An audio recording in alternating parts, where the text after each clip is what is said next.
There's a lot of different models of e-bikes, and I've been fortunate to have tested out almost all of them. You've got your folding e-bike for in case space is critical and you need to store it in your RV or something. You've got your, my personal favorite is the Cruiser, a large 4-inch by 26-inch fat tire e-bike with a comfortable seat and an upright riding position. You've got your cargo bikes like the Fido T1 Cargo. I use that around town all the time with its big front basket and a huge rear rack. I do my grocery shopping on that. And then there's the smaller 4-inch by 20-inch e-bikes. You might want a city bike with the smaller tires and the lighter weight frame. This one is a dedicated mountain bike, trail bike. This is the Sivrock CJ500, and I've been testing it out over the last few weeks here around home and on the trails out here outside of town, and I want to tell you about this one. So you have to think about what kind of riding you want to do. But if you're into mountain riding, if you're into trail riding, then you need to look at something like this Sivrock CJ500. The bike is a medium frame, and it has 4-inch by 26-inch fat tires. It has a 1,000-watt motor and 7 speeds on the rear, and the front sprocket is 40 teeth, and that gives it a bit more power when you're going up steep hills. It has 160 millimeter mechanical disc brakes, front and rear. It has suspension front forks on it.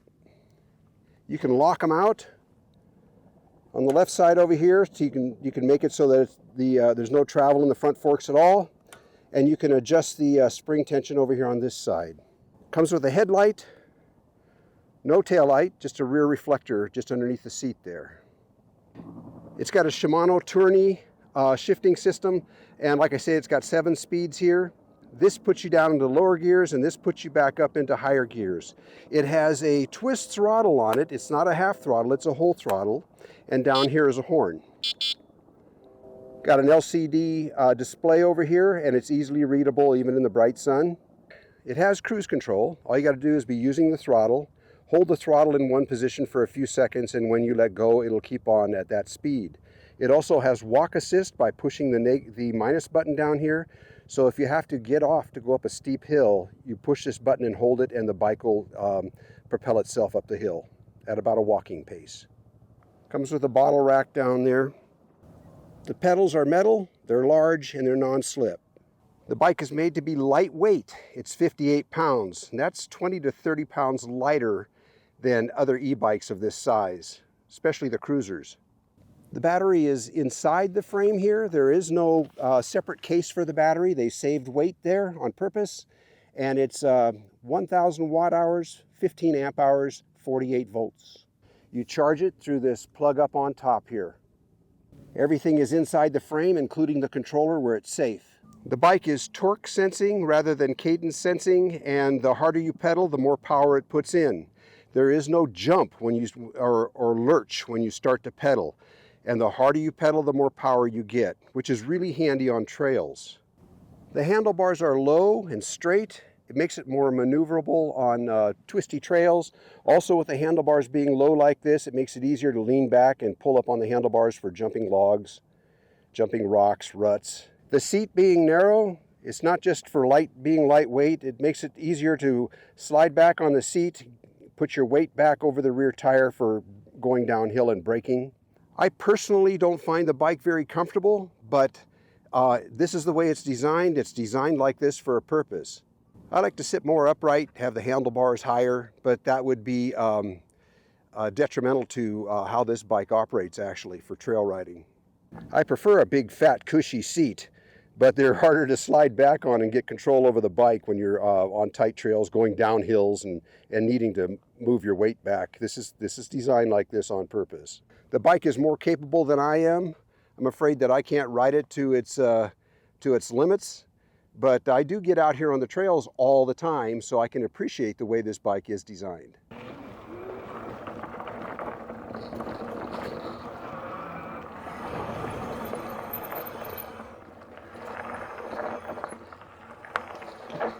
The disc brakes are adequate, and that's probably because the bike is so much lighter.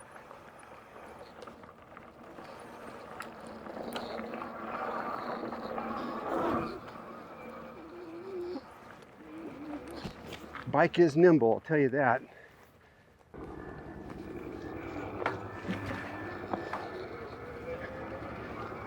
Even with a 1,000-watt motor, the bike doesn't have a lot of power. It's got plenty of power with pedal assist, and it is geared low, so it's making riding up this hill not too difficult. This is a steep one.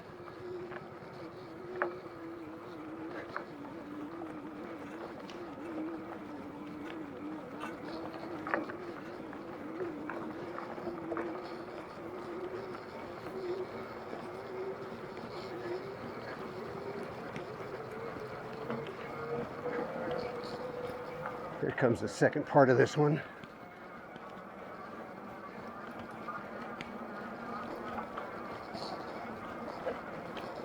I've ridden other bikes up this hill that have more power.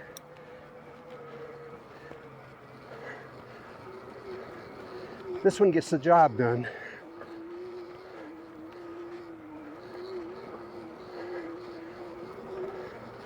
I'm not standing up, I'm sitting down.